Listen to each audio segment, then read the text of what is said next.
Hello, dear students. Good morning and welcome to Amrit Senior Secondary School. Students, today we are going to study page number 11 of lesson 2, that is the portrait of a lady. Page number 11 आज हम cover करने जा रहे हैं, third part है ये। और पिछले 2 पार्ट्स में हमने ये जाना कि किस तरह से ग्रैंड मदर और राइटर का बॉन्ड आपस में अच्छा बन गया था, पर ऐसा क्या हुआ कि राइटर को अपनी ग्रैंड मदर से अलग होना पड़ा। और जब इतने साल बाद फिर राइटर वापस आया, तब ग्रैंड मदर ने अपनी खुशी का इजहार किस तरह से किया, वो आज हम लेसन में करने जा रहे हैं।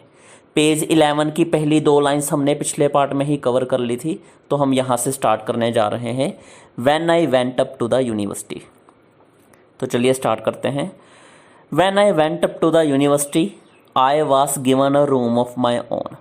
जब मैं यूनिवर्सिटी चला गया तो मुझे एक अकेला अलग से कमरा प्रोवाइड किया गया। The common link of friendship was snapped. इस तरह जो मेरी दादी के साथ दोस्ती थी उसका लिंक टूट चुका था। स्नैप्ड होता है टूट जाना। My grandmother accepted her seclusion with resignation. मेरी दादी ने भी अपना अकेलापन एक्सेप्ट कर लिया और साथ ही साथ ना चाहते हुए भी उन्होंने एक तरह से इस पदवी से अपना इस्तीफ़ा दे दिया, इस पोस्ट से अपना इस्तीफ़ा दे दिया। किस पोस्ट की बात की जा रही है? राइटर के प्रति देखभाल करने की जो उनकी पोस्ट थी, उसको राइटर ने यहाँ इनडायरेक्ट वे में रेजिनेशन के तौर पर एक्सेप्ट किया। She rarely left her spinning wheel to talk to anyone. अब क्योंकि राइटर और दादी के बीच इतनी बातचीत नहीं होती थी, राइटर तो ज़्यादातर अपनी यूनिवर्सिटी की पढ़ाई में बिजी रहने लगा, तो जो दादी थी वो अपना चरखा नहीं छोड़ती थी। सारा दिन चरखे के पास वो बैठी रहती थी बिना किसी से बातचीत किए। From sunrise to sunset she sat by her wheel spinning and reciting prayers.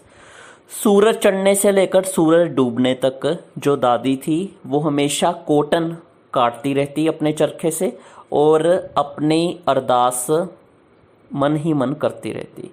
Only in the afternoon she relaxed for a while to feed the sparrows. सिर्फ दोपहर को कुछ समय के लिए दादी माँ चिड़ियों को खाना खिलाने के लिए उठा करती थी। While she sat in the veranda breaking the bread into little bits, hundreds of little birds collected round her, creating a veritable bedlam of chirpings.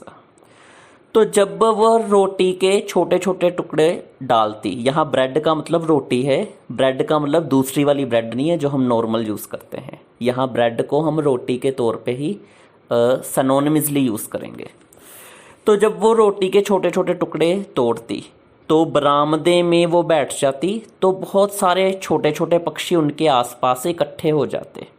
Veritable मतलब सचमुच। बेडलैम का मतलब होता है पागल खाना और चिरपिंग्स का मतलब होता है चहचहाने की आवाज़ें। बहुत सारे पक्षी सचमुच उनके पास इकट्ठे हो जाते। ऐसा लगता था जैसे पक्षियों का ये पागल खाना है जहाँ पर पक्षी आकर चहचहा रहे हैं।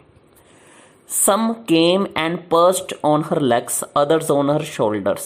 Some even sat on her head. तो कुछ चिड़ियाँ जो थी उनकी टांगों पर आकर बैठ जाती, कुछ उनके कंधों पर बैठ जाती और कुछ तो उनके सिर पर भी आकर बैठ जाती। She smiled but never shooed them away. वो मुस्कुराती पर वो कभी भी उन पंछियों को खुद नहीं उड़ाती थी। It used to be the happiest half hour of the day of her. ऐसा लगता था जैसे पूरे दिन का सबसे अच्छा वक्त यही आधा घंटा था जिसमें दादी माँ पंछियों को खाना देती थी। When I decided to go abroad for further studies, I was sure my grandmother would be upset. जब मैंने आगे की पढ़ाई के लिए विदेश जाने का मन बना लिया तो मुझे पक्का विश्वास था कि मेरी दादी बेचैन हो उठेगी। I was sure my grandmother would be upset का मतलब है मुझे पक्का विश्वास था कि मेरी दादी बेचैन हो उठेगी। I would be away for 5 years and at her age one could never tell. मैं 5 साल के लिए विदेश जाना चाहता था और उनकी उम्र के हिसाब से उन्हें कुछ नहीं कहा जा सकता था और हमें यह भी नहीं पता था कि किस दिन वो स्वर्ग सिधार जाएंगी। राइटर इस लाइन से असल में ये बताना चाहता है। But my grandmother could, पर मेरी दादी माँ जानती थी। She was not even sentimental, वो बिल्कुल भी इमोशनल नहीं हुई। She came to leave me at the railway station but did not talk to or show any emotion. वो मुझे छोड़ने के लिए रेलवे स्टेशन पर आई, परंतु ना तो उन्होंने कुछ बात बोली और ना ही उन्होंने अपनी भावुकता मुझे दिखाई, अपना इमोशनलपन उन्होंने मुझे दिखाया नहीं। वो बस मन ही मन शायद दुखी थी। हर lips moved in prayers, her mind was lost in prayer. उनके जो होंठ थे वो हिल रहे थे, अरदास करने में बिजी थे, और उनका मन भी ईश्वर के ध्यान में डूबा हुआ था, प्रेयर में डूबा हुआ था।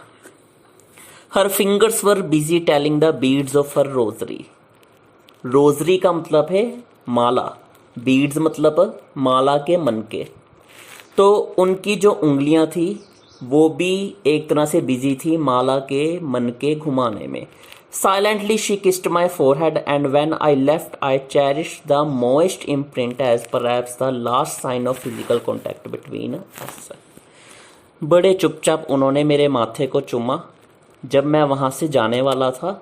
तो जब उन्होंने मुझे चूमा तो मॉइस्ट मतलब होता है नमी वाला, उनकी नमीदार जो चुंबन की छाप थी जो मेरे माथे पर आ गई, उससे मुझे ऐसे लगा कि शायद ये अंतिम बार मेरा उनसे संपर्क हो पा रहा है। अंतिम बार उन्होंने मुझे अपने शरीर के अंग से टच किया है। But that was not so, पर ऐसा नहीं था। After 5 years I came back and was met by her at the station. 5 साल बाद मैं फॉरेन कंट्री से वापस आया अपने देश, तब भी मुझे मेरी दादी रेलवे स्टेशन पर लेने के लिए आई हुई थी। यानी अभी राइटर की जो दादी थी वो जिंदा थी इतने साल बाद भी। She did not look a day older, वो एक दिन भी बूढ़ी नहीं लग रही थी। She still had no time for words and while she clasped me in her arms, I could hear her reciting her prayer. अब भी उनके पास बोलने का कोई समय नहीं था क्योंकि वो अपने होठों से प्रार्थना कर रही थी और अपनी बाहों में उन्होंने मुझे कसकर जकड़ लिया और आशीर्वाद दिया एक तरह से। और तब भी मैं उनके पाठ करने की आवाज़ सुन पा रहा था। आई could hear her reciting her prayer का मतलब हम ले सकते हैं कि मुझे उनके पाठ करने की आवाज़ सुनाई दे रही थी। Even on first day of my arrival her happiest moments were with her sparrows home she fed longer and with the frivolous रिब्यूक्स। अभी मुझे वापस आए एक ही दिन हुआ था, उनकी खुशी बहुत ज़्यादा उनके चेहरे पर झलक रही थी, और तब उनकी खुशी और ज़्यादा बढ़ गई जब वो चिड़ियों के पास बैठी थी उन्हें खाना खिलाने के लिए। काफ़ी देर तक वो उन्हें खाना खिलाती रही। फ्रिवलस रिब्यूक्स, फ्रिवलस का मतलब होता है अनर्थक या छोटी मोटी, और रिब्यूक्स का मतलब होता है किसी को ताना देना या किसी को डांटना। तो मजाक में वो छोटे छोटे ताने चिड़ियों को दे रही थी कि तुम लोग रोज़ ही मेरा सिर खाने आ जाती हो, पर अंदर से वो खुश होती थी कि चिड़िया उनके पास रोज़ आती हैं। और बेशक चिड़ियों की आवाज़ से कई बार दादी माँ अपने आप में अशांति भी फील करती थी, पर फिर भी कुछ समय बाद वो खुश हो जाती थी चिड़ियों के झुंड को देखकर। तो इससे ये प्रूव होता है कि दादी माँ जो थी उनका पंछियों से बहुत ज़्यादा लगाव था। अब इस पेज के लास्ट पैरा आ गया। In the evening a change came over हर। शाम को उनमें एक बदलाव आ गया। शी डिड नॉट प्रे, उन्होंने उस दिन पाठ नहीं किया। She collected the women of the neighbourhood, got an old drum and started to sing. पड़ोस की कुछ औरतों को उन्होंने इकट्ठा किया, एक पुरानी ढोलकी ली, ड्रम मतलब ढोलकी, और वो कुछ गीत गाने बैठ गई उन औरतों के साथ। For several hours she thumped the sagging skins of the dilapidated drum and sang of the homecoming of the warriors. कई घंटों तक वह उस टूटी फूटी ढोलकी की धसी हुई चमड़ी को पीटती रहीं और महान वीरों, महान योद्धाओं के घर लौटने संबंधी कई तरह के गीत उन्होंने गाए। डायलेप्टेड का मतलब होता है टूटा फूटा, थम्प्ड मतलब होता है बजाना, और सैगिंग होता है अंदर धसा हुआ। We had to persuade her to stop to avoid overstraining. हमें जिद करके उन्हें मनाना पड़ा कि कहीं आप ज़्यादा थक ना जाएं तो अब बस कीजिए, अब और ढोलक मत बजाइए। That was the first time since I had known her that she did not pray. जब से मैं उन्हें जानता था, यानी बचपन से जब से मैं अपनी दादी को जानता था, ये पहला ऐसा वक्त था उनकी ज़िंदगी का जब उस दिन शाम को उन्होंने पाठ नहीं किया था। तो उम्मीद है स्टूडेंट्स आपको ये समझ आ गया होगा पेज। उसके बाद क्या दादी के साथ हुआ होगा और राइटर की ग्रैंड मदर की डेथ किस तरह से हुई, बड़ा इमोशनल मोमेंट है जो आने वाले पार्ट में हम लोग पढ़ेंगे।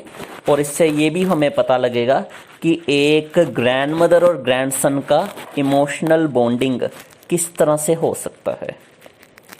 तो अब हम होमवर्क की बात कर लेते हैं स्टूडेंट्स। तो पेज नंबर 11 से रिलेटेड होमवर्क दिया है आपको। पैटर्न बिल्कुल इस बार चेंज किया गया है होमवर्क का, ताकि आप लोगों का इंटरेस्ट और भी बढ़े। सबसे पहले तो मैचअप्स दिए हैं आपको, 2 कॉलम्स हैं आपके सामने, ए कॉलम एंड बी कॉलम। आपने ए कॉलम के दिए हुए वर्ड्स को बी कॉलम के वर्ड्स के साथ मैच करना है, और ये ऑपोजिट वर्ड्स हैं बी में, तो ऑपोजिट के साथ आपको मैच करना है। नंबर 1 है स्टेल। स्टेल मतलब बासी, तो स्टेल का ऑपोजिट आपने बी से ढूंढ लेना है। सेकंड है प्रिटी यानी सुंदर। थर्ड है श्योर यानी किसी चीज़ को लेकर दृढ़ विश्वास होना। नंबर 4 है मॉइस्ट। मॉइस्ट मतलब गीला। नंबर 5 है सैड यानी दुखी। 6 है गुड यानी अच्छा। 7 है वेस्टर्न। वेस्टर्न यानी फॉरेन कंट्री से रिलेटेड, पश्चिम देश से रिलेटेड। और 8 थे अनटाइडी। अनटाइडी मतलब जो साफ ना हो। तो इन 8 अक्षरों के ऑपोजिट वर्ड्स आपने बी से ढूंढकर मैचअप करने हैं। उसके बाद स्टूडेंट्स 5 वर्ड्स आपको दिए गए हैं हिंदी पंजाबी में, उनके इंग्लिश में मीनिंग आपने लिखने हैं, जो मैंने आपको समझाए हैं वीडियो में अच्छी तरह से। फर्स्ट है टूट गया, नंबर 2 चरखा, नंबर 3 पागलखाना, 4th पर है विदेश, और नंबर 5th पर है माला। इन सब के इंग्लिश वर्जन्स आपने इनके सामने लिखने हैं वीडियो को देखकर। 3rd पर फिलअप आपसे पूछी गई है, the writer came back after dash years. Writer कितने साल बाद वापस आया था, वो आपने डैश में भरना है। Translate this sentence in simple Hindi और पंजाबी, 4th पर यह पूछा गया है। हिंदी और पंजाबी में आपने इसकी ट्रांसलेशन बतानी है। I was sure my grand mother would be upset, और 5th नंबर पर भी ट्रांसलेशन है, हिंदी पंजाबी में आपने बताना है, I could hear her reciting her prayer. इन दोनों लाइंस के मतलब आपने हिंदी पंजाबी में बताने हैं। उसके बाद स्टूडेंट्स 6th नंबर पर 10 डिफिकल्ट वर्ड्स आपने इस वीडियो से लेने हैं और अपनी नोटबुक पर नोट कर लेने हैं। ये सारी वर्कशीट आपने खुद सॉल्व करनी है वीडियो अच्छी तरह से देखकर, और इसे लर्न भी करना है। Thank you students.